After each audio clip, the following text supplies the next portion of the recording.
Arbitrum a énormément retracé, c'est une bonne chose. Est-ce qu'on est dans une zone de rechargement? Est-ce qu'il y a quelque chose qui a changé? Qu'est-ce qui peut expliquer cette chute? Pourquoi je vous dis que c'est intéressant et comment la saisir? Je vous explique tout maintenant. Bonjour, c'est Cryptolyse, je suis entrepreneur depuis 2010, je fais du trading depuis 2011, je suis dans la crypto depuis 2017 et je décomplexifie le marché et la technologie pour en extraire réellement les opportunités. On va rappeler rapidement ce qu'est Arbitrum. Arbitrum, c'est une layer 2 d'Ethereum. Globalement, c'est quoi? C'est une blockchain qui est construite sur Ethereum, donc une blockchain au-dessus d'une blockchain. Le but étant de mettre à disposition de la scalabilité et avoir des transactions à très faible coût. C'est très bien que faire un swap sur Ethereum peut valoir entre 50 et 150 $ en fonction du moment où on le fait. Sur Arbitrum, c'est entre 1 et 10 centimes, entre 1 $ et donc 10 centimes. Maintenant, avec la nouvelle mise à jour d'Ethereum, on est quand même sur des coûts qui sont très faibles, qui sont moins de 10 centimes, et ce qui est plutôt agréable et qui permet d'utiliser tout simplement la blockchain de façon scalable sans avoir une problématique de coût. Il y a plusieurs choses à savoir au niveau d'Arbitrum, c'est que Arbitrum est un optimistic rollup, ça veut dire que on a une finalité réelle qui est effectuée sous les 7 jours. Techniquement, c'est quelque chose qui est plutôt scalable, qui est plutôt intéressant, mais qui reste encore en dessous de ce qu'on peut connaître sur la notion de ZK Rollup, Zero Knowledge Proof Rollup. On est dans la première vague dans laquelle ça fonctionne très bien pour tout le monde, c'est très scalable, mais à un moment donné, peut-être il y aura un passage sur le ZK Rollup, et c'est une réflexion aussi qu'il y a déjà au niveau d'Arbitrum depuis un certain temps. L'autre point important, ça va être Arbitrum Stylus, qui permet de faire pas mal de choses, qui va permettre techniquement d'avoir une augmentation de la compatibilité EVM, et surtout d'avoir beaucoup plus de performance. Pourquoi je vous explique tout ça? Parce que techniquement, on a la partie optimistique qui, elle, est peut-être pas forcément la dernière, mais on est en train d'évoluer très rapidement sur la typologie de construction des smart contracts, et donc la technologie est en pleine évolution, et je pense qu'on va avoir des nouvelles qui vont arriver sous peu.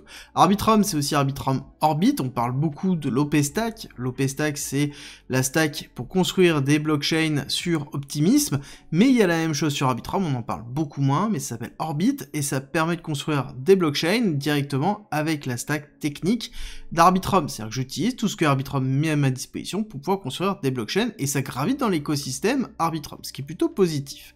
Au niveau de l'écosystème en lui-même, justement, techniquement, on a quand même pas mal de développeurs, hein. On voit bien la croissance que l'on a 2021, 2022, 2023, 2024, on voit que c'est continuellement en expansion, que ce soit sur les commits, donc c'est-à-dire le nombre de développements qui sont poussés directement dans la blockchain, et le nombre de développeurs, et la courbe en bleu, ici c'est la TVL, la Total Value Lock, qui représente l'argent qui est bloqué directement sur l'écosystème, et on est à 3 milliards de market cap, ce qui est quand même très conséquent, et qui en fait le leader des layers 2 d'Ethereum, ce qui est très positif.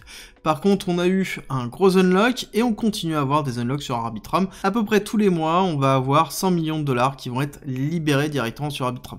Donc forcément, on va avoir une pression baissière qui va être conséquente. On a une market cap diluée à 10 milliards, et une market cap classique à 2,7, donc quelque chose de classique que l'on connaît. Et oui, on a eu un gros retracement, et on a eu ce gros retracement principalement à cause, ici, de la libération de tokens. D'accord, ce qui est plutôt logique, et à côté de la sous-performance d'Ethereum. Il faut comprendre que les deux sont très fortement liés, parce que Arbitrum en lui-même fonctionne très bien, mais fonctionne très bien sur Ethereum, et si on a une sous-performance de l'écosystème Ethereum, on va avoir une sous-performance d'Arbitrum.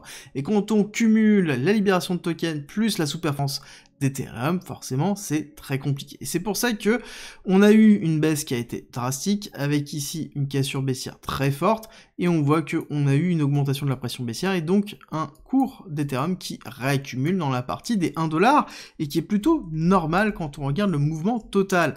Pour ça, on prend le retracement de Fibonacci, on voit que du plus bas au plus haut, nous sommes arrivés au 0,618,05, d'accord, donc on est dans la zone de rechargement long terme, on peut aller chercher un petit peu plus bas, chercher potentiellement les 0,75, mais on voit qu'on est dans une zone de réaccumulation classique, et on voit très bien l'impact d'Ethereum sur Arbitrum, c'est cette mèche-là que l'on a. Alors oui, on a retracé une partie, mais on est passé de l'ouverture de la bougie à moins de 1 $, à directement au plus haut, quasiment 1,35 $. Donc dès qu'il y a quelque chose sur Ethereum, Arbitrum évolue très rapidement, et voire évolue peut-être plus rapidement que pourrait l'avoir Ethereum. Et c'est peut-être un des vecteurs pour surfer la vague potentielle d'Ethereum qui pourrait arriver par la suite, et c'est pour ça que ça peut être intéressant. Par contre, il faut considérer que oui, on peut aller retracer plus bas.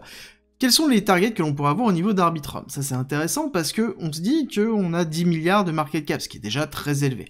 Mais je vous rappelle que par exemple sur Solana on est à 120, 130 milliards de market cap et que on peut très bien aller chercher sur du Solana 250, 300, 400, 500 milliards de market cap. À ce moment-là, est-ce qu'il est totalement aberrant de voir un Arbitrum frôler avec les 150 milliards de market cap si Ethereum est validé à des inflows dans les ETF spot Ethereum et si justement on a tout cet écosystème Ethereum qui s'envole? Est-ce que ce serait totalement aberrant? Absolument pas. Donc ça veut dire qu'on irait potentiellement chercher un ARB, donc la crypto de Arbitrum, dans les alentours de 10 $ en termes de perspective d'évolution, dans une hyper accélération et dans une fin de bull run. Encore une fois, tout va dépendre de l'utilisation, mais étant donné que déjà de base Arbitrum est la blockchain la plus utilisée des layers 2 d'Ethereum, il serait logique que ce soit celle qui en tire le plus parti, qui draine le plus de liquidité. Et pour conclure, je pense que c'est une blockchain à surveiller parce que oui, elle draine beaucoup de liquidités, mais surtout elle est en construction de sa stack technique et on va avoir des nouvelles sous peu, je pense, d'évolution durant 2024-2025 sur ce qui est réellement Arbitrum, est-ce que ce sera l'Arbitrum de demain, et ça peut être intéressant de commencer à suivre de près ce projet pour la suite. J'espère que cette vidéo vous a plu, si c'est le cas, n'oubliez pas de liker et partager, et on se retrouve très vite pour une nouvelle vidéo.